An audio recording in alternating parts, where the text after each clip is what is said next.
यह सब एक गलतफहमी से शुरू हुआ। एक आदमी ने गलती से अपनी सहायक के लेस वाले कपड़ों की झलक देख ली और उसे इशारा समझ बैठा। फिर जब उसने जानबूझकर दिखाई गई त्वचा देखी तो उसने बिना सोचे उसे चूम लिया। तुम क्या कर रहे हो? क्या मैंने गलत समझा? लुसियाना, तुमने ही तो मुझे संकेत दिए थे। संकेत? इसके बाद सहायक ने एक वकील से संपर्क किया। असल में वह सिर्फ अपनी सैलरी के बारे में कुछ मुआवजा चाहती थी, लेकिन जब वकील ने सुना कि लूसी को कार्यस्थल पर परेशान किया गया है तो वह तुरंत सक्रिय हो गया। वकील के हिसाब से 1.8 मिलियन का मुआवजा तय किया गया। लूसी को लगा कि यह रकम बहुत ज्यादा है, लेकिन उसकी मां लालच में आ गई और मुकदमा करने पर अड़ी रही। वकील का नोटिस लेखक के घर भेज दिया गया। दुर्भाग्य से लेखक घर पर नहीं था और गवाह बनी उसकी अवसाद से पीड़ित पत्नी। जब उसे अपने पति के व्यवहार के बारे में पता चला तो उसकी मानसिक स्थिति और बिगड़ गई। उसने कई गोलियां खाई, लेकिन कोई सुधार नहीं हुआ। और इससे भी बुरा, जब वह अपनी 3 साल की बेटी को नहला रही थी तो बेटी सहायक के बारे में बात करने लगी। यह उसकी पत्नी के लिए आखिरी झटका साबित हुआ। उसका अवसाद अचानक फूट पड़ा। उसने अपना होश खो दिया और बेटी को बातब में डुबो दिया, फिर खुद भी गोलियां खाकर जान दे दी। जब लेखक रात को घर लौटा और यह त्रासदी देखी, मेज पर रखा वकील का नोटिस देखकर उसे सब समझ आ गया। यह सिर्फ एक गलतफहमी थी जिसने एक ही रात में उसकी जिंदगी के 2 सबसे अहम लोगों को छीन लिया। जल्द ही अदालत में समझौता शुरू हुआ। लेखक इलाज की वजह से देर से पहुंचा। मुआवजे की रकम के सामने उसने कोई आपत्ति नहीं की,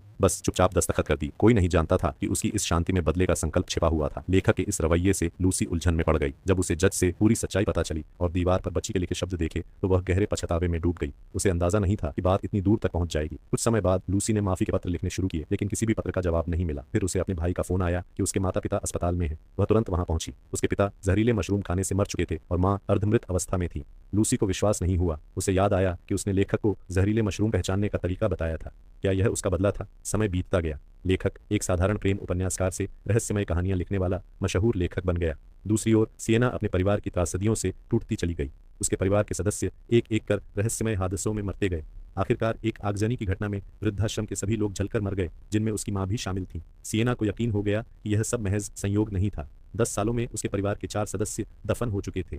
वह भय, अनिद्रा और नींद की गोलियों के सहारे जी रही थी। आखिर एक दिन उसने सुना कि वही लेखक आग की घटना के आसपास देखा गया था। एक पत्रकार ने उससे पूछा, क्या यह भी सिर्फ एक संयोग था? लेखक की आंखों में अजीब सी शांति थी, मानो दर्द और बदला दोनों एक साथ छिपे हों। 10 वर्षों में एक परिवार बिखर गया और कभी कोई ठोस सबूत सामने नहीं आया। यह कहानी एक सवाल छोड़ जाती है, क्या यह सब हादसे थे या खामोश बदले की एक लंबी दास्तान?